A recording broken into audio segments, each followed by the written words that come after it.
আল্লাহ challenge করে দিলেন, ওয়া ইন কুনতুম ফি রাইবিন মিম্মা নাযালনা আলা আবদিনা ফাতু বিসূরাতিন মিন মিসলিহি ওয়াদউ শুহাদাআকুম মিন দুনিল্লাহি ইন কুনতুম সাদিকিন। ও বন্ধু, চ্যালেঞ্জ করেন, খেলা হবে। কত খেলাই তো আপনারা খেলেন, আজকে ব্রাজিল আর্জেন্টিনার জন্য পাগল হয়ে গেছেন। একটা হলো আল্লাহর কালাম, আর একটা হলো আমার নবীর আহলে বায়াত। কথা বলেন ঠিক কি না বলেন? এই দুইটা মহব্বত আমাদের হৃদয়ে ধারণ করার দরকার আছে না নাই? আল্লাহর হাবিব বলেছেন, আমার আহলে বায়াত হলো নূহ আলাইহিস সালামের কিস্তির মতন। নূহ আলাইহিস সালামের প্লাবনে যারা নূহ আলাইহিস সালামকে মেনেছিল তারা নৌকায় আরোহণ করে বেঁচে গিয়েছিল, যারা নূহ আলাইহিস সালামকে মানেনি তারা প্লাবনে ডুবে মরে গিয়েছিল। আমার আহলে বায়াত হলো নূহ আলাইহিস সালামের কিস্তির মতন, যাদের অন্তরে আমার আহলে বায়াতের মহব্বত থাকবে। আমি তাদেরকে, আমার আহলে বায়াতকে নূহ নবীর কিস্তির সঙ্গে এই জন্যই তুলনা করছি, পৃথিবীতে এমন একটি সময় আসবে যেই সময় আইলা বলেন, মহাসেন বলেন, টর্নেডো বলেন, ঘূর্ণিঝড় বলেন, যাবতীয় তুফানের চাইতো ভয়ঙ্কর তুফান হলো ঈমান বিধ্বংসী গ্রুপ তথাকথিত আহলে হাদিসের গোষ্ঠী। কথা বলেন ঠিক কিনা? এই সমস্ত বাতিল ফেরকারা, এই সমস্ত বাতিল ফেরকারা তুফানের চাইতো ভয়ঙ্কর, শীতলাঙ্গের চাইতো ভয়ঙ্কর, ঘূর্ণিঝড়ের চাইতো ভয়ঙ্কর। ঘূর্ণিঝড় আসলে বাড়িঘর চলে যায়, ঘূর্ণিঝড় আসলে গাছপালা পড়ে যায়, গাছ পড়লে গাছ উঠানো যায়, বাড়িঘর ভেঙে গেলে বাড়িঘর বানানো যায়। কিন্তু ঈমান ধ্বংসকারীরা, ওই সমস্ত প্রলয়ঙ্কারীর ভূমিকম্পের চাইতে আরো বড় ভূমিকম্প। এই জন্য ওই সময় ওই ঈমান বিধ্বংসীদের কাছ থেকে যদি তুমি বাঁচতে চাও, তোমার ঈমানকে ধরে রাখতে চাও, তোমার হৃদয়ে আহলে বায়াতের মহব্বতকে ধরে রাখতে হবে। এই জন্য সংগ্রামী চাঁদপুরবাসীরা, আজকে আমরা যারা এখানে এসেছি, আমরা আহলে বায়াতকে ভালোবাসি। এক শ্রেণীর মানুষ আহলে বায়াতকে ভালোবাসে, ভালোবাসতে গিয়ে সাহাবায়ে কেরামদের বিরোধিতা করে। কথা বলেন ঠিক কিনা বলেন? আরেক শ্রেণীর মানুষ সাহাবায়ে কেরামদেরকে ভালোবাসার কথা বলে, মৌলা আলী রাদিয়াল্লাহু তাআলার বিরুদ্ধে বিভিন্ন ধরনের অপবাদ দিয়ে কথা বলে। ঠিক কিনা বলেন? এই জন্য পরিষ্কার কথা হলো, আমার রাসূল বলেছেন, আমি তোমাদের কাছে দুইটা জিনিস রেখে যাচ্ছি, একটি হলো কিতাবুল্লাহ, একটা হলো আল্লাহর কিতাব, আর একটা হলো আহলে বায়াত। আহলে বায়াতকে মহব্বতের দরকার আছে না নাই? আহলে বায়াতের মহব্বত কেমন রাখতে হবে? আহলে বায়াতের অন্যতম সদস্য মৌলা আলী রাদিয়াল্লাহু তাআলা আনহুর ব্যাপারে আল্লাহর হাবিব সাল্লাল্লাহু আলাইহি ওয়াসাল্লাম বলেছেন, মান সাব্বা আলিয়ান ফাকাদ সাব্বানি, যে আলীকে গালি দিল সে যেন আমি নবীকে গালি দিল।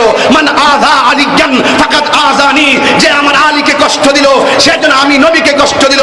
অন্যত্র এসেছে, আনা মাদিনাতুল ইলমে ও আলিয়ুন বাবুহা, আমি হইলাম ইলমের শহর, আমার আলী হইল সেই শহরের দরজা। আরেক জায়গায় রাসূল বলছেন, time and tide wait for none, সময় স্রোত কার জন্য অপেক্ষা করে না। ঈমান পরীক্ষা চলছে, এই ঈমান পরীক্ষার ময়দানে চাঁদপুরবাসী দুই হাত তুলে ওয়াদা করতে হবে, দুই হাত তুলে ওয়াদা করতে হবে।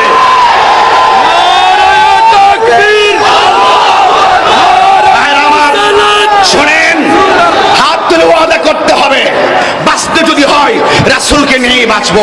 আরে মুনাফিকের জিন্দেগির চাইতে ঈমানি জজবা নিয়ে চাইটমের মারা যাও, মুস্তাফার দিদার হয়ে যাবে। আওয়াজ করে বলুন ঠিক কি না বলেন? আমি চাপাবাজি করতে আসি নাই, শুধু সময়ের কারণে আমি আমার কণ্ঠকে উজাড় করে দিয়েছি আহলে বায়াতের মহব্বতে। মৌলা আলীর ব্যাপারে রাসূল বলছেন, মান আহাব্বা আলিয়ান ফাকাদ আহাব্বানি ওয়া মান আহাব্বানি ফাকাদ আহাব্বাল্লাহ, যে আমি নবীকে যে আমি আমার আলীকে ভালোবাসলো সে যেন আমি নবীকে ভালোবাসলো, যে আমি নবীকে ভালোবাসলো সে আমার আল্লাহকে ভালোবাসলো। আবার এই হাদিসের দ্বিতীয় অংশ বলছেন, মান আবগাদা আলিয়ান ফাকাদ আবগাদানি ওয়া মান আবগাদানি ফাকাদ আবগাদাল্লাহ, যে আমার আলীকে কষ্ট দিবে সে যেন আমি নবীকে কষ্ট দিল, যে আমি নবীকে কষ্ট দিল সে আমার আল্লাহকে কষ্ট দিল। আমরা আমার আলীকে মহব্বত করতে চাই কি চাই না? আরো বড় করে বলা চাই কি চাই না?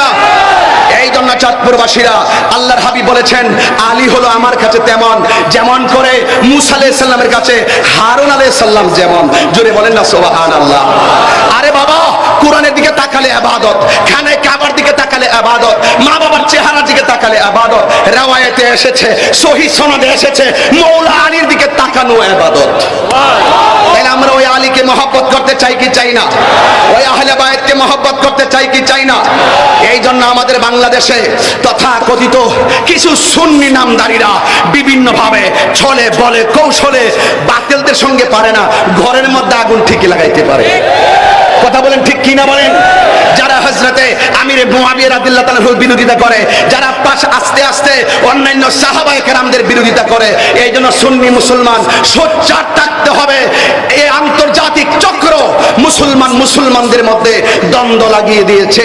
আরে বাবা, টাকা গেলে টাকা পাওয়া যায়, জান গেলে জানের আশা করা যায়, কিন্তু ঈমান গেলে ঈমান পাওয়া যায়। আরো যেভাবে ঈমান পাওয়া যায়।